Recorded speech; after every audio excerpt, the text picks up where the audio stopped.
Hey everyone, Matt here from DCLblogger.com and another analysis video on the market for NFTs. But in this one, I'm going to do a few things differently. First of all, this is my new laptop and I'm going to try record myself. Hopefully I want to transition into doing a daily show and updates on a daily basis on the marketplace, on up and coming NFTs, news and all that kind of stuff specific to the NFT industry, which is growing immensely right now. And I'm very excited for 2020. Secondly, because it's a new laptop, still trying to figure my way around things. So if there's weird audio issues, I apologize. I promise it's going to get better. And thirdly, we are going to not only be covering Decentraland and Gods Unchained, but there have been some other projects that have been going up the rankings. And I just can't ignore them anymore. You know, before there used to be CryptoKitties and Decentraland up there kind of battling out for first 1 and 2. And the rest used to be, a few Ethereum here and there. But now there's hundreds of Ethereum on the top 3 or 4 projects, as you can see here on OpenSea. On OpenSea, you can see there's like, a good 4 to 5 projects more that have over 100 Ethereum volume on the weekly. So this is a 7-day volume sum, and you have Decentraland at the top, Gods Unchained second. My Crypto Heroes has been consistent, but to be honest, I have no idea what's going on there. Most of it's in Japanese. I haven't met many strong English players, so I'm so lost in analyzing that. If anyone could help me, tweet me, DM me somewhere. But so that's what I'm going to be doing. We're going to be going through a few different projects, what's been going on over the last 2 weeks. I haven't done an analysis video over the last 2 weeks, and just basically opportunities that have come by and anything that's happened. So let's take a look. First of all, I'm going to go through Decentraland, and then I'm going to go through SuperRare and CryptoVoxels, which have got my attention, and I have to start respecting the art crypto community that is growing, and finding a good footprint in the NFT space. Seems like art and art collecting is really becoming a thing. SuperRare have really started to show some volume, and some of the artists have earned some decent money. I saw a chart recently from them. They tweeted out that some of the artists have earned, almost 150 Ethereum, which is, considerable. All right, let's get started. So Decentraland is like I said, there's a launch coming up soon, and there's a few cool things happening. With the launch on the 20th of February, there's also a kind of little competition thing that Decentraland are doing for the launch collection. Okay, so NFTs are being released. The initial launch collection of wearables that are coming from community driven. So the community can say the type of wearables that they want. So some people have put masks, some people have hats, a parrot, sketched a parrot, sneakers, crowns. There was like a T-Rex suit, which I think is cool. Where is it? A shark suit, a T-Rex suit somewhere, which I think would be awesome. If some of these are added, it'll be hilarious. So some of these wearables are going to start being pushed in Decentraland, and I think what's going to have initial value in Decentraland is going to be the wearables that are initially released by Decentraland themselves, because Decentraland is the, I guess, authority company, and it's not any Joe that's making these wearables. These are limited edition that come from Decentraland themselves, and the big events that they're launching these on. So back in the day, I didn't really care about collecting NFT wearables. For Decentraland, there have been like Santa hats and all these kind of masks and things, and they were kind of cool. I didn't really think there would be much of a future, but now thinking of what it could be, and in industry, especially art collecting, if the early releases will grow in value, then it might be worth collecting these. Okay, that's just a few words on that.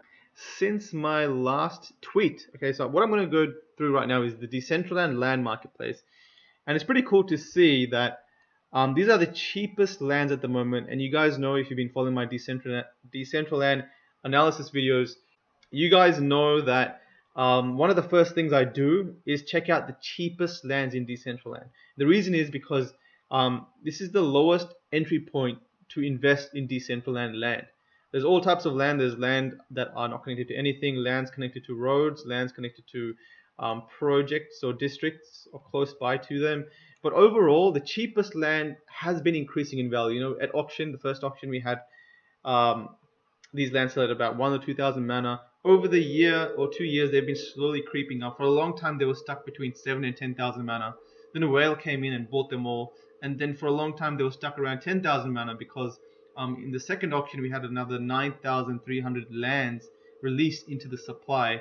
It wasn't an additional 9,300. These were just the ones that weren't sold in the first auction. So now all the land has been sold. And whatever is when the prices are rising now, it's different because there's no more land that's going to be introduced into the supply anytime soon. There's no talk about it. There's no intention for Decentraland to increase land supply until the world is popping. And until that time, I think these lands will be worth a lot more if it happens. If it happens. But so interesting that 2 weeks ago I tweeted this. So there's 23rd of Jan at the moment, or 24th. Tweeted this on January 9th, saying that there's 17 Decentraland lands left under 15,000 mana, which is, being the cheapest lands. First time since last September. Okay, and then in these 2 weeks, okay, there's 17 lands. Now we're sitting at 1, 2, 3, 4, 5 lands under 15,000 mana. In fact, I mean, the last 3 lands here are pretty much 15,000 mana, 14,885 mana. I'm gonna say that's 15,000 mana. So there's only 2 lands that are currently under 15,000 mana. That's freaking ridiculous to me. Like, if these 2 lands sell, and I haven't bought any of these. I'm watching the market. I'm not putting any money in Decentraland until the world is released and the growth of these land prices they're based on utility. That's what I want. And I'm not putting any more money into this until that happens. Unless it's a good deal that comes my way, then I can't resist it. But literally 2 more lands and we're at a 15,000 mana bottom. Not only that, but 20,000 mana isn't even that far away. Look at this, 17,000 mana is the last on the first page. So there's 12 lands on the first page. And I think if you go to the second page, we're going to get really close to 20,000 mana, 19,000 mana. 3 pages, we're pretty much at 20,000 mana. Okay, there's a lot of the action is happening from lands in between 10 and 20,000 mana. We used to see a lot of 9,000 or 8,000 mana sells every now and then, but now we're not seeing any of them. And I have this really cool bot that notifies me every time a land sells in my Discord. NFT Moneymakers, the link's in the description. But you can see here, we get pinged every time a land sells, and you can see the last 3 or 4 lands, 13,000, 12,99, 15,5, 16,99, 23, 26, 12,4, 22, 17,8. What else we got? 19,000 mana. A lot of these are selling in between the 20,000, the 15 and 20,000 mana range. The 13 and 20,000 mana range. Look at this. All of these 18,000, 18,000. So if that's the current range, this estate sold for 212,000 mana.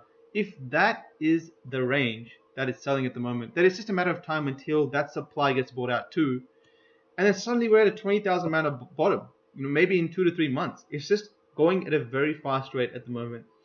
And to be honest, I'm kind of afraid because I've never seen what happens when there's a 15 to 20,000 mana floor. And this isn't because it's being pumped. It's because a lot of the supply has, over the last 2 years, been bought up, right? So this is not an immediate thing. Maybe there's a little bit, maybe 20, 30% more volume. But people are buying these up, and I'm very interested to see what happens once we hit 20,000 mana. I can't see it going back down that much more significant unless there's a big event. Maybe if Mana Coin goes crazy and hits $1 or something. Currently it's sitting at 3.5 cents. Maybe if it hits 50 cents or $1, and suddenly your 15,000 mana land is worth 15,000 US dollars. I mean, who wouldn't list it for 7,000 mana, 7,000 US dollars, and cash out 7k if you need to buy a car or pay some bills? That logic might make sense once mana prices hits that. So those are the macro factors we have to keep an eye on. And I have a very balanced portfolio in my cryptocurrency portfolio. I got some land, I got some mana. I have no idea what's going to happen in the future, but I feel like there needs to be a balance. That's my style of investing. So we went through the bot. Again, we've seen some activity pick up. This is a history graph from mydcl.net/stats. Really cool to see. I keep checking it every now and then. to see the volume pick up. So for a long time we had a bit of a slow period. There was a lot of uncertainty as if the launch is going to happen anytime soon, and Decentraland, people are kind of getting over waiting for 2 years for a launch, right? They have invested for 2 years and they still can't enter the world. For a lot of people, it was just kind of becoming not worth it. So we saw a little bit, the volume reduced quite a lot. And now recently we've had some very consistent volume. If we kind of increase this, you can see the volumes drop down. We had some stable period. Now it's starting to show signs of life. So the question is, guys, that at launch, are we going to get more publicity? Are we going to get more interest? And is that interest going to equal more land sales? So a lot of people are buying land now in thinking that it will. So I don't know what's going to happen. It's just too much to speculate. We haven't been in that position before, so have no clue what's going to happen. But again, I'm balanced. I don't know what's going to happen. If there is, Mana's going to go crazy. But I also have been checking out Decentraland quite a lot, and the quality of builds are becoming really cool. We've got clubs, we've got art galleries, we've got conference centers, and slowly we've got games, and slowly we're fixing lag issues, and it's becoming very playable. So if we have any big companies, and Decentraland have historically had the ability to partnership up with Binance, Bittrex, they've been on large exchanges for a long time now. Coinbase Pro as well. But they've had the ability to make partnerships with big companies. They have a good marketing team. So I have faith that they're going to have even HTC, right? They had a partnership with HTC to debut on their phone, on the wallet app. So, I mean, I can see them bringing in big people, big talent that will come and build out Decentraland. So the question is, what's going to happen after launch? In terms of the land sales themselves, this is nonfungible.com, land sale history, pretty consistent. Let's kind of just do a quick squeeze to see if there is any lands that have sold under 10,000 mana. I think it's been a while since any lands have sold under 10,000 mana. Where are we? 5 days ago, 6 days ago. Maybe let's go to the last 100 transactions. Look at this. I'm looking at this column. 9,900 mana. The last one was 7 days ago. Since then, it's been in the 10 to 15 to 20,000 mana range, which is pretty cool, right? So now it's becoming very hard to find land under 10,000 mana. What the hell happened there? Okay. So very, very interesting to me to see that. These are estates, so we got a different page on non-fungible. One is just for Decentraland single parcels. One of them is for double parcels or estates. And for this one, we can also see there's more volume. And over the last 7 days, we've seen quite a lot of sales happen, especially for these double road connection parcels or any parcel estates connected to double roads. I know some people are accepting some bids like crazy. Now, what I wanted to bring up, and I'm going to break the Decentraland analysis a little bit over here, because I wanted to bring some focus to the crypto art industry. So SuperRare has been growing through the rankings. You can see in the first, on OpenSea, they are sitting at number 4th position. 200 Ethereum transacted in the last 7 days. It's been getting some serious publicity, right? So we've got a SuperRare price history on, again, non-fungible. Cool site. I love it. I love checking out recent sales over here, unless I haven't really seen many other sites that are good in giving me the information I need straight away. You can see that there's some decent sized sales happening, hundreds of dollars. I want to see assets being transacted for hundreds of dollars, $400, $1,000. I think we've had some larger sales, right? And when I scroll at the bottom, I can see the graph over here. So they started seems like they've started in mid 2018. And since then, it's been kind of slow, some spikes here and there. But as of late, over the last, I guess, couple of months, we've seen a big spike in volume. Now, my question is, as an investor, I'm not putting any money in. This is just my style of investing. And I like to kind of share my thoughts with you just because I want to share how people invest in NFTs. It's such a new market. So my style of investing is to kind of wait to see if this volume is sustainable. Because NFTs are very, very high risk. You can put your money into something that seems like it's popping off, and then suddenly you have these periods of nothingness. And then if the volume dries up, prices will come down big time. And that's what's happened with Gods Unchained. You know, the volume used to be 1,000 Ethereum, 600 Ethereum, 500 Ethereum. Now it's sitting at 300 Ethereum over the last 7 days.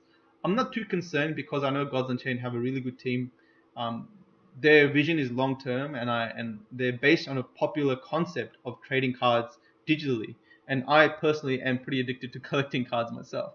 So I'm not too concerned they're going to have an issue long term. But just to highlight the connection of volume and asset price, you can see the volumes come down a lot. And I'm going to go through these graphs a little bit later. But when I've charted the Gods Unchained graphs, you can see that compared to the last 2 weeks, so this was Jan 4th, I think, prices, and the next one is current prices, 6th January prices, and it's dropped by a good 30%. You can see on a lot of the cards that I've been charting, you've seen a drop, a drop, pretty much all across the board, right? Look at this drop, 0.63 for Jason, and now we're sitting at 0.48 for Jason. So we're seeing a drop, and I'm telling you, a lot of it has got to do with the fact that the volume has gone down a little bit. Okay, I'm not going to say it's dried up. The volume is definitely there. It's considerable and it's respectable, but it's when the volume comes down, prices come down. That's a correlation that I have known for 2 years. So that's why, for me personally, when I look at things like SuperRare and it's going nuts, and I love it. I love the concept. I mean, like, these guys are selling art. So there's artists that come make art and sell them as ID token 1, 2, 3. So these are the first pieces of art from these artists. If you scroll down, you can see. So I think this was their record sale. Just sold AI generated nude portrait, the first ever token ID number 1, for 75 Ethereum, 13,000 USD to a particular collector. Pretty cool. Computer generated nude art. It's an attempt, but it's the first one that particular artist has made. Okay, so that's the cool thing about blockchain and NFTs. It can be verified that it's the first one. You have complete ownership of it, and you can trade it and kind of put it into galleries all across the board. We're going to dive into that a little bit later. And if I scroll down a little bit too here, I see that they've tweeted that their artists, these are the top 3 artists, and these are the total sales that they've made, 145 to 149 Ethereum. It's pretty cool. I mean, to make 150 Ethereum worth in the last year and a half of making your art and selling it online, NFTs are bringing in income, guys. For artists, for people buying and selling land like me, buying and selling NFTs, breeding axes, breeding cats, or whatever people are doing with their NFTs, they're opening up markets, and we're at the forefront of figuring out what to do. So there's a lot of opportunity, a lot of risk. But if you're a smart-minded individual that is driven by data, I think you can be driven to make the right decisions. As long as you're not just throwing all your money at something, but you're kind of looking at when to invest and why to invest. But in this case of SuperRare, again, it looks like it's doing really well. So for me, the play is to kind of watch it for a bit. Where am I? Okay, so watch it for a bit, see if this volume is sustainable. I don't expect it to stay at this peak for the next 3 to 6 months to a year or two, but I expect it to not go back to this level or this level. I expect there to be consistency in artists coming and their art being bought up, and the art industry growing. Because there's also the risk of right now there's not that many artists, but what's going to happen when there's thousands of artists, 2,000 artists making art? What pieces are going to be more in value? Are the original artists going to be having, is the value going to be in the original arts that those original artists have put out there? Are those the only ones that are going to go up in value? Once there's hundreds, is there a cap to supply? And I've known historically from games like MLB, Major League Baseball, crypto, they just released a ton of supply of their figurines, which killed the market. It was a pretty fun game to collect figurines for, like, you get figurines, you'd place them in your fantasy sports arrangement, and you'd win more figurines, right? And you could sell them back on the market. But the fact was, everyone was winning these figurines, so like every day there was like hundreds of these figurines being pumped into the market. So because the supply increased so much, it just became unplayable. And if you look at it, like where is MLB sitting right now? It used to be pretty big, right? Major League Baseball, where are you? I don't know if you guys remember it. Do we even have it here? Control F, MLB. Yeah, MLB Champions, 4.3 Ethereum. That's ridiculous because it used to be a contender for like the top 3 or 4 for a while. So that's, I've learned some lessons over the last 2 years of tracking the market. So it's worth it for me personally waiting for there to be an indication that there's a long-term industry over here. To be honest, Decentraland is the only one that has been consistent, and CryptoKitties has been pretty consistent in trade volume. And because I've been part of Decentraland, I've seen it with my own eyes, trade volume being consistent over. I mean, look at this, guys. Look at this. Over this spike was auction too, where like you can't really count it because that was an auction, right? But you can see ever since this spike here, it has not slowed down.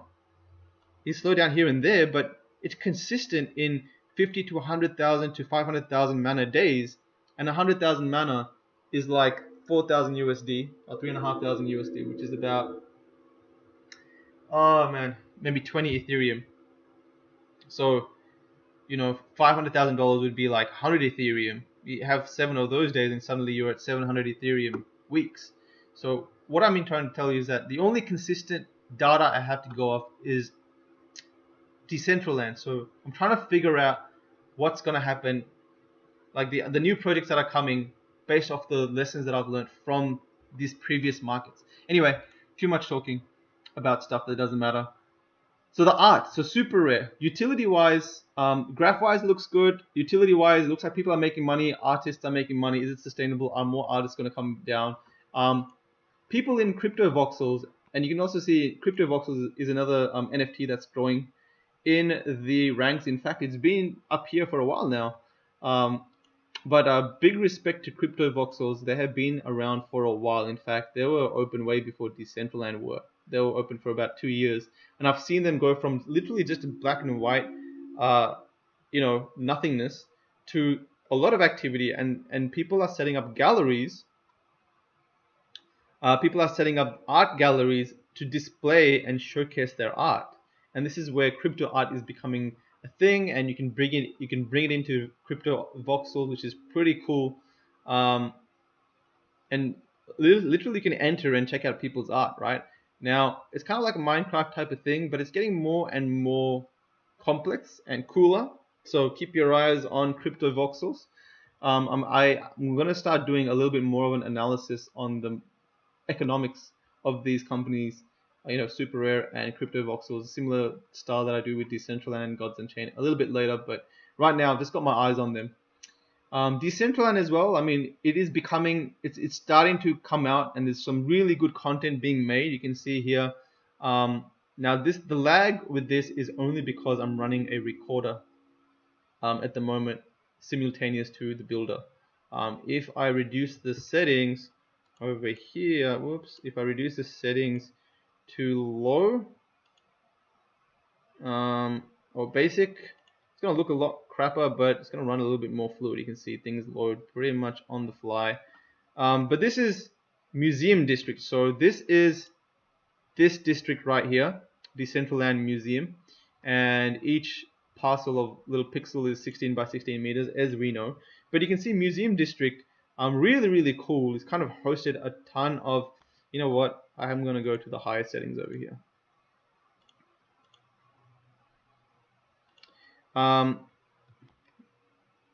It is showcasing people's art in some really nice ways. Let me just quickly fix this up. So medium, no, I want high. Hell yeah. Okay. So, like art galleries are starting to become a thing in Decentraland as well. And I think you can pop up people's Instagrams and probably eventually connect them to OpenSea. But there is some cool methods of art displays here. They're not just limited to images. I think if you do know how to code and make art like this, then you can bring your stuff to Decentraland. And I know they do meetups or they're going to start doing meetups upon launch. There's a ton of different types of art you can see in this district alone. So you can see in the top left map how slowly we're kind of going through that district, the museum district. But there's literally so much land, guys. So there's that thing in the middle over there, more art pieces on the side, the vision on the left, some more art over here, a bunch of different things, and it's pretty cool to see what they can do. In fact, there's even a museum ride. You can jump in there and it'll take you around. It's pretty cool. Okay, so this is more to highlight the crypto art industry and if it has a future. It seems like it does. And if you can go to CryptoVoxels and Decentraland, and if you can showcase your art in different places. I know there was a club that I went to in Decentraland.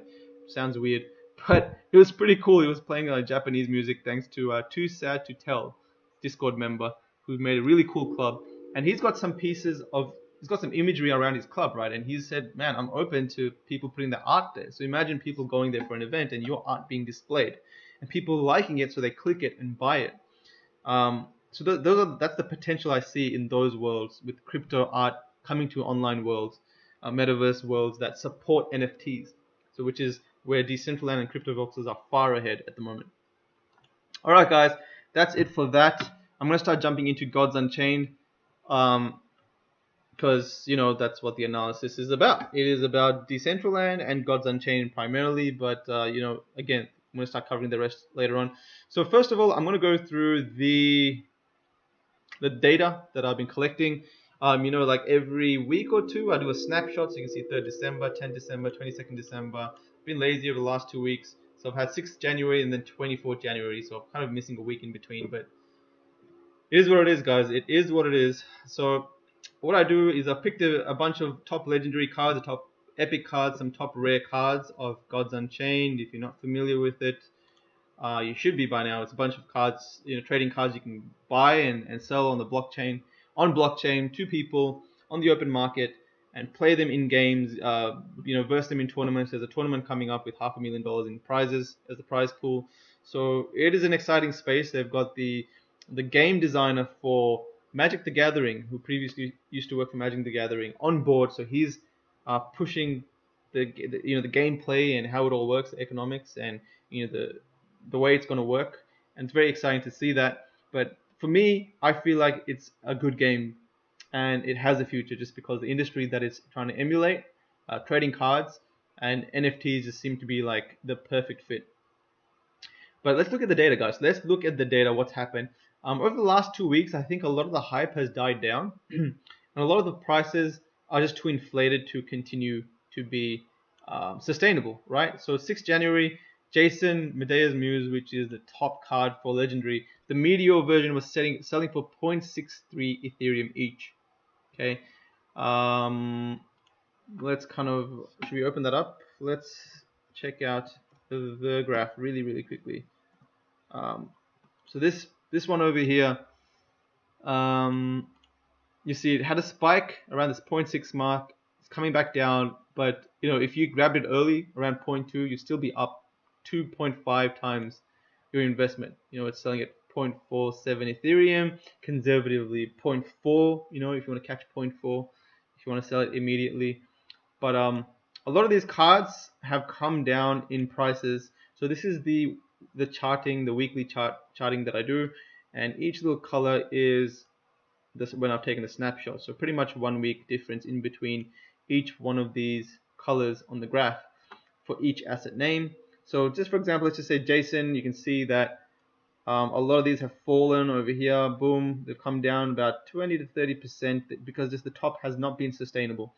But I expect it to kind of fizzle out maybe, but not drop too much. But then with the new releases and onboarding new players, it should increase. I mean, we have the Genesis set, which is the original set that people would want to collect, that want to get involved in the game. Okay, so that's the observation I've done with the data. Kind of seen that it's dropped off quite a lot. We've had some cards drop off more than others. ROI is still quite strong. If you got in early, you would have doubled or tripled your money in a lot of these cards. The question is, from now onwards, what do you invest in? For me, it's a waiting game right now. For me, I'm looking to see where this stabilizes at, because we've got some events coming up in the future of Gods Unchained that's going to affect the market, especially the Genesis set holders. One is going to be there's quite a lot of things that have happened, but there have been talks on their first expansion.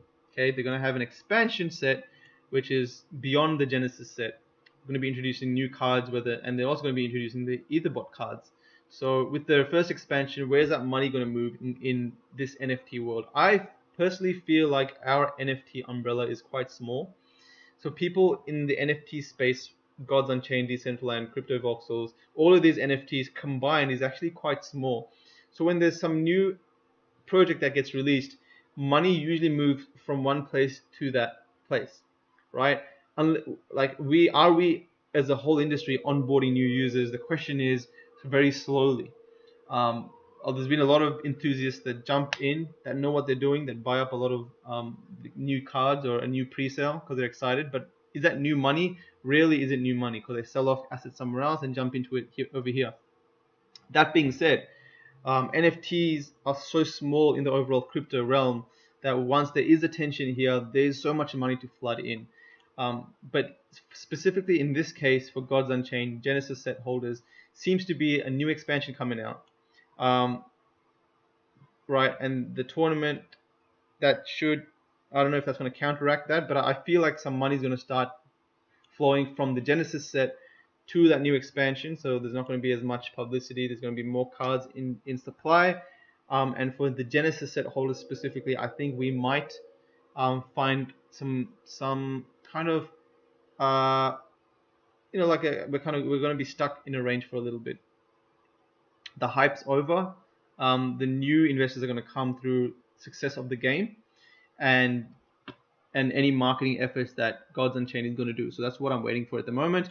We know that, but we also know that Flux and fusing is coming. Flux being the ability to trade your free cards that you win from the core set in Decentraland.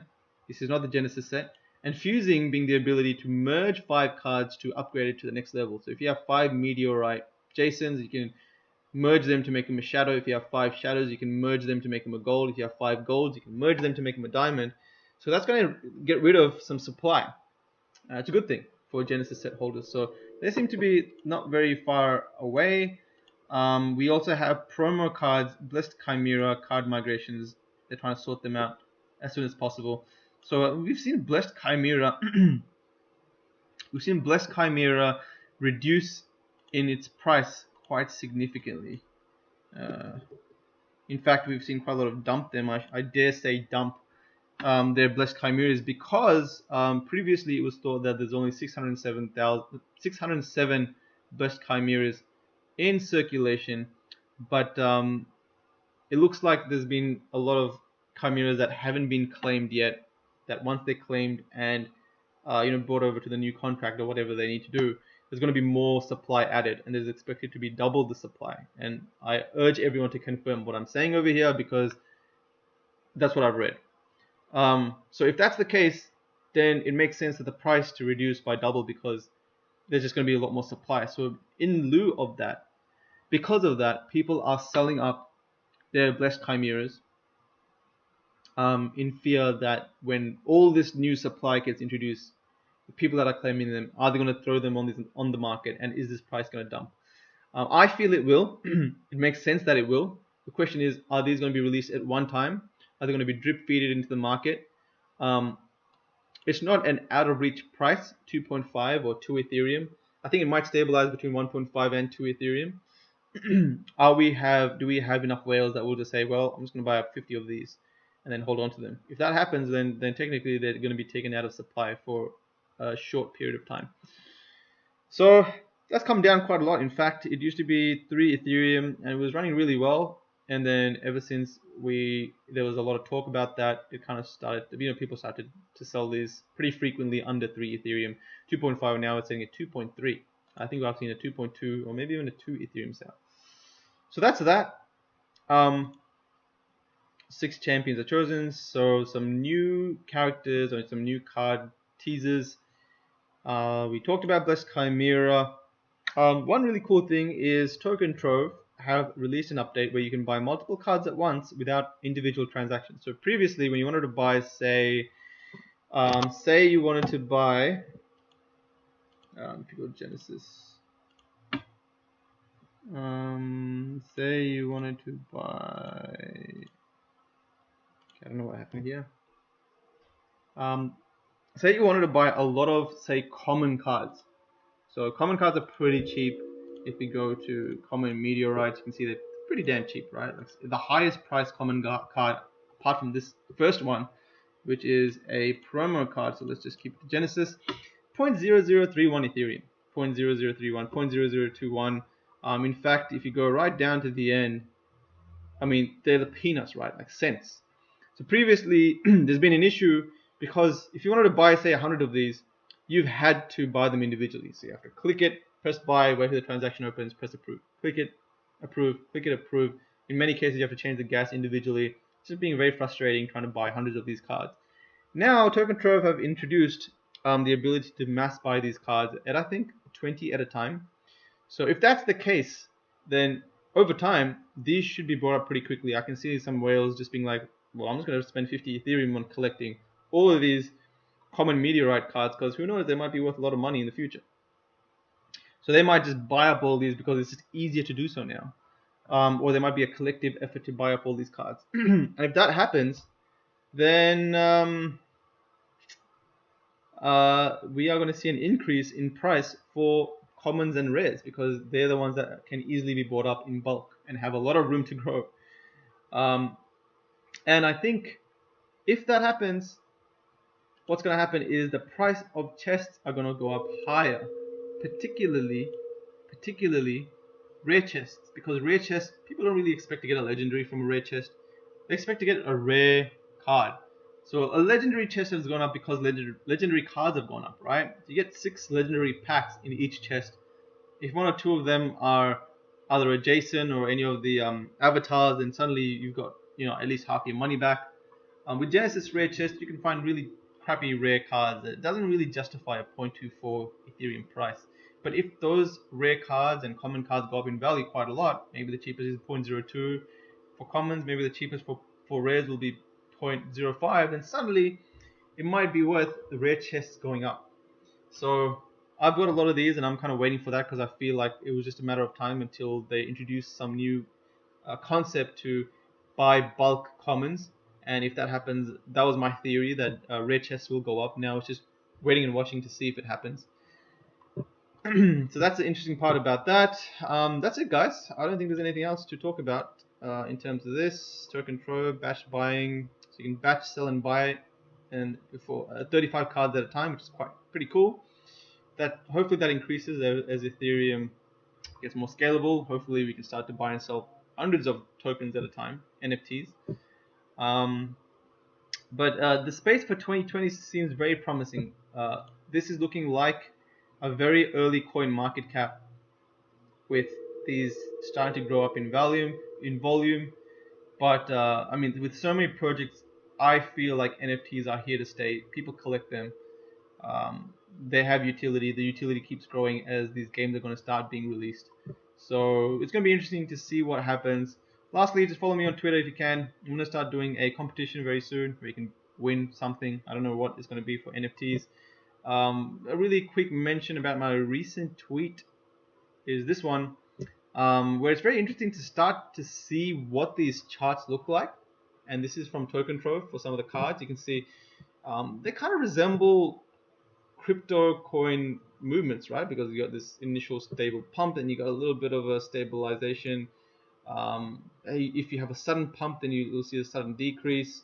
Yes, you have consistent growth with some spikes here and there. Is this going to resemble on a long-term basis?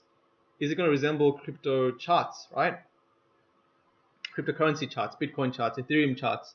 If yes, can we model these charts and start doing RSI, MACD analysis? Can we put those indicators on? Will that give us an indication as to the growth of these a lot more than just what we're seeing at the moment? And if we can do that, can we have fractional ownership? And this is some of the guys that I was talking to. They brought it up. Metalith is one of them that brought up the fact that you might be able to do fractal ownership of these NFTs, right?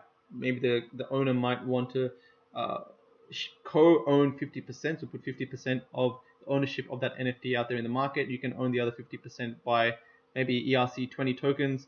And if that can be done, then can we have an exchange that's purely exchanging ERC20 tokens that represent an ownership of cards, an ownership of NFTs? That's going to be really interesting to see the potential of. Suddenly you can long and short these coins, maybe leverage if there's enough liquidity and if the space grows big enough. It is becoming very mind-boggling at this point to figure out what's going to happen. But the industry is starting to mature way beyond what it was before. So very interesting to see what happens, guys. That's it for this analysis. I'm sorry for it being so damn long, but it's just too much to cover these days. And I really hope there's going to be a lot more bloggers, YouTubers, people that put out content. I really want to share my economic analysis with other people. Let me see what you got. Share this, follow me, and I hope you guys enjoyed the video.